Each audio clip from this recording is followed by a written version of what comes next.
We begin by praising Allah subhanahu wa ta'ala and by bearing witness that none has the right to be worshipped or unconditionally obeyed except for Him.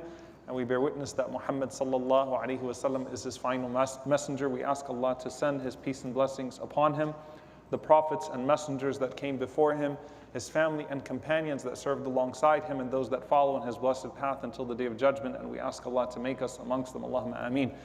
Dear brothers and sisters, the entire khutbah that I want to give today is actually based upon a dua.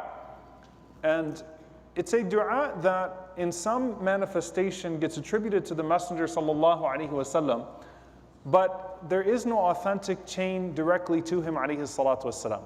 But a powerful supplication from one of the Salaf, from one of the pious predecessors. And that is Umar ibn Abdul Aziz rahimahullah ta'ala. And we know from the Salaf that they had their connection with Allah subhanahu wa ta'ala, and they had their way of calling upon Allah that is very instructive to us to think about the way they perceived Allah subhanahu wa ta'ala. And the narration is from Yahya ibn Sa'id. He says that كَانَ كَثِيرًا مِمَّا يَدْعُو, that what was frequently recited in dua from Umar ibn Abdul Aziz rahimahullah ta'ala, and I'll read it very slow.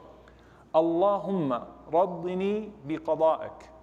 Allahumma raddini biqada'ik. Wabarik li fi qadarik. Wabarik li fi qadarik. O Allah, let me be pleased with what you have decreed. Raddini biqada'ik. Let me be pleased and satisfied with what you have decreed. Wabarik li fi qadarik. And bless me in the decree that is to come. Qada is what comes after qadar. Qada is something, the divine decree, which has already manifested itself. Qadar is what is still in the works in this context here. Allahumma raddini bi qada'ik. Oh Allah, let me be pleased with what has been decreed for me, and make me pleased with it. Wa barik li fi qadarik. And then bless me in the divine decree that is to come. And then he says, hatta la uhibba تعجيل ما أخرت ولا تأخير ما عجلت. حتى لا أحب تعجيل ما أخرت, so that I do not love that anything that you have been delayed be hastened, ولا تأخير ما عجلت, nor that something that has been hastened be delayed. Allahumma raddini bi qada'ik. O Allah, please me with your decree. وبارك لي في قدرك. And bless me in the decree that is to come. حتى لا أحب تعجيل ما أخرت, and so that I do not love that you hasten that which was meant to be delayed. ولا تأخير ما عجلت, and that you do not, or that I do not love that you delay what was hastened for me. This dua, if we break it down, is actually a phenomenal dua and a phenomenal diagnosis of what usually happens in the frustration that a person has with Allah subhanahu wa ta'ala.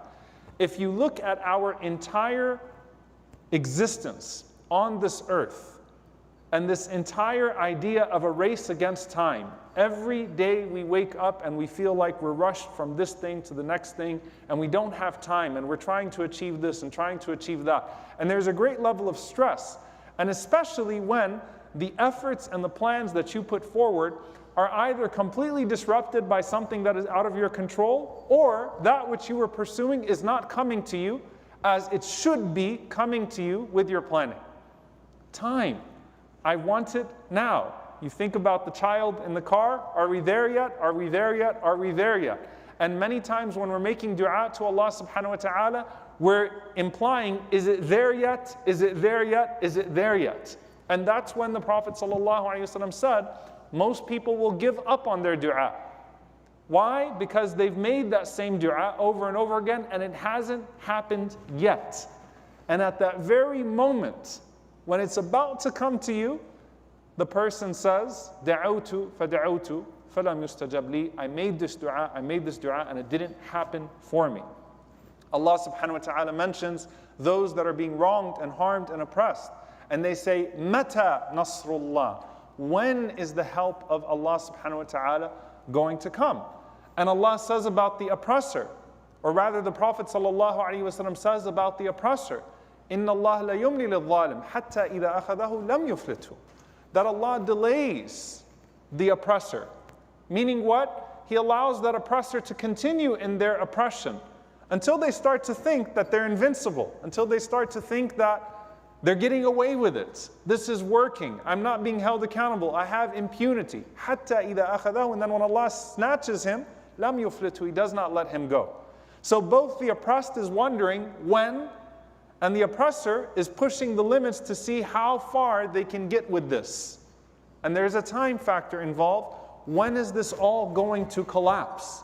When is this all going to come to fruition? When is this going to happen? When is that going to happen?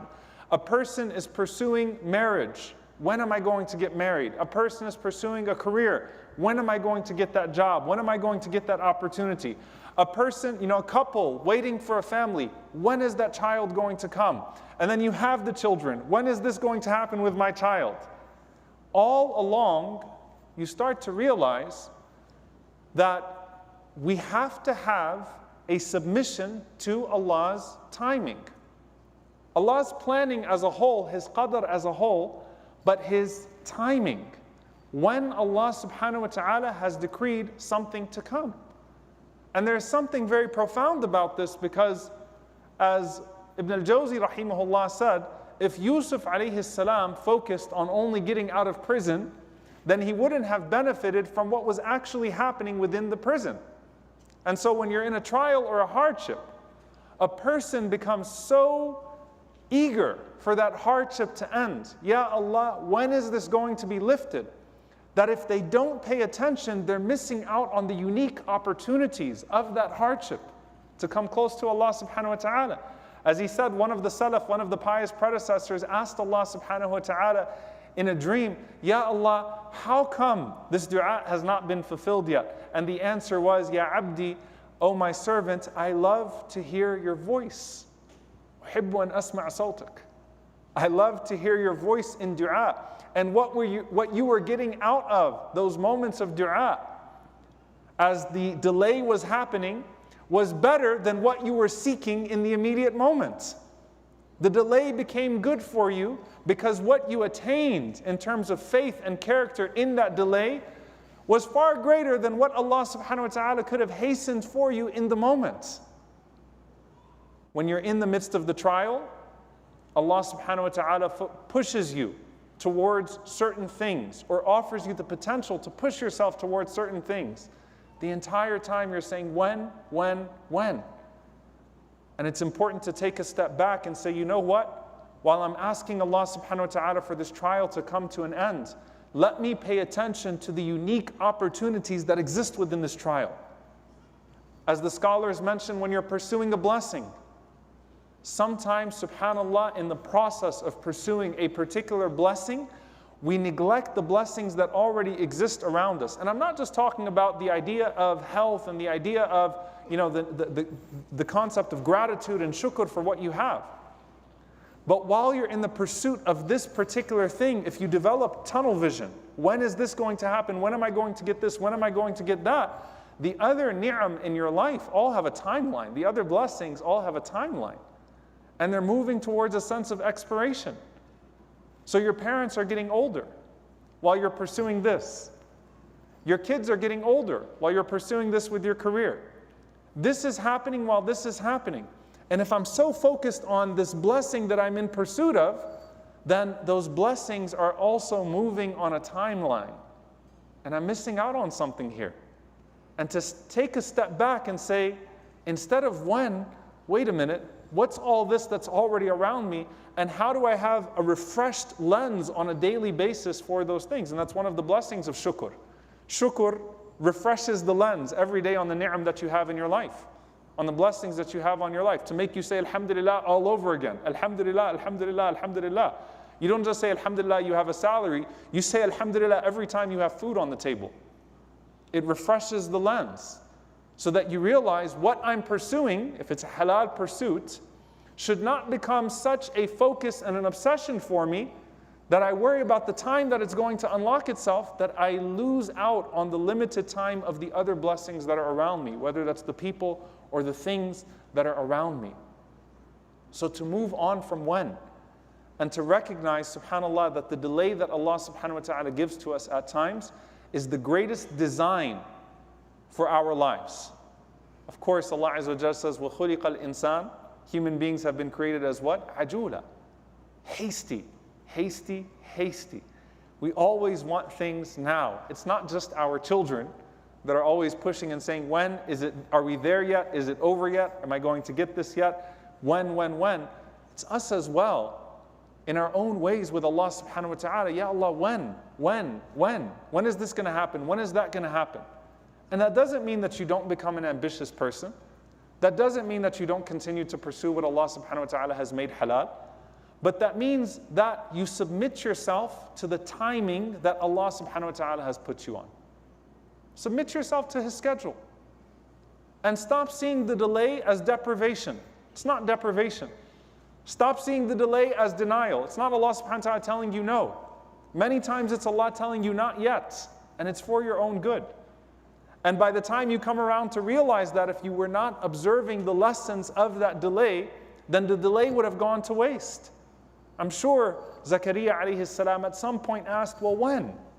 Right? But no, there was a submission. I'm sure at some point Yusuf alayhi salam wondered, but when? How much longer? There's a submission to that schedule, a submission to that time slot, to say that every single delay that Allah subhanahu wa ta'ala is giving to me is a not yet, not a no. And that not yet could mean after this life is already over, but it's there. It's there.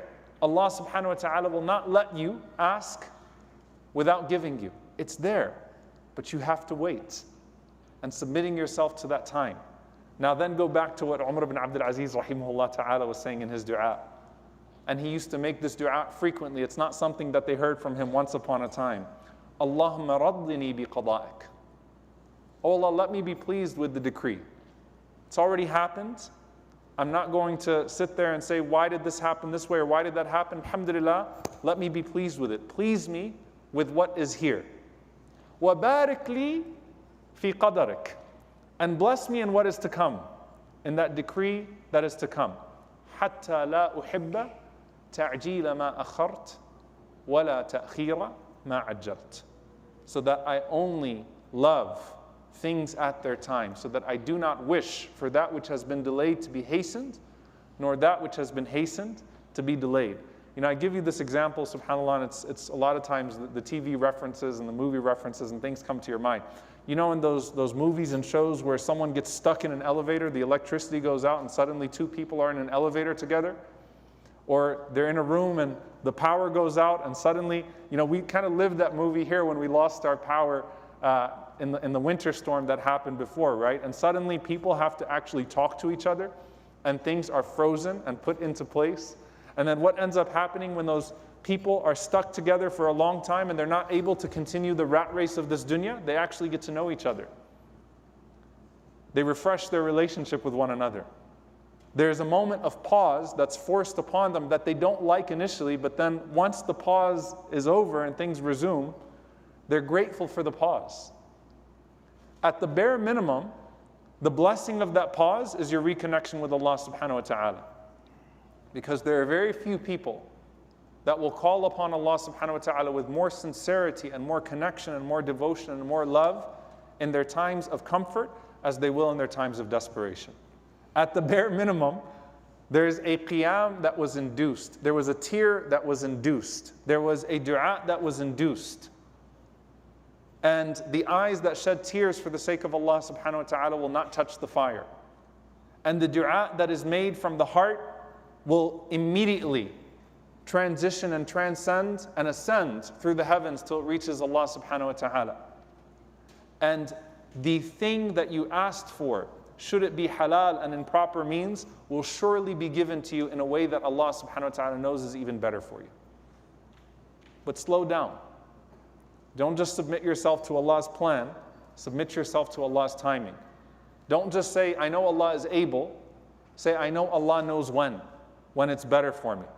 Allahumma raddini bi qada'ik wa barik li fi qadarik hatta la uhibba ta'jila ma akhart wa la ta'khira ma ajjalt. May Allah subhanahu wa ta'ala make us amongst those that are pleased with His planning, that are pleased with His timing, that see the blessings that are around them when they are obvious and when they are hidden. May Allah subhanahu wa ta'ala grant us fresh hearts and fresh lenses that are always able to appreciate the present and that pursue what is the best for them in the future. May Allah subhanahu wa ta'ala let our future be Jannatul Firdaus in the companionship of our Prophet sallallahu alaihi wasallam. And may Allah subhanahu wa ta'ala let our present be Jannatul Yaqeen, the paradise of certainty in our hearts. And may Allah subhanahu wa ta'ala forgive us when we question Him, forgive us when we don't take the gifts that He gives to us. May Allah subhanahu wa ta'ala make us amongst those that are grateful to Him in all circumstances and patient with His decree in all circumstances. And make us amongst those who are pleased with what has come to us and who are blessed with what is yet to come to us. And make us amongst those that always are in a state of hamd, always are in a state of praising Him. Allahumma ameen. أقول قولي هذا وأستغفر الله لي ولكم ولسائر المسلمين فاستغفروا إنه هو الغفور الرحيم.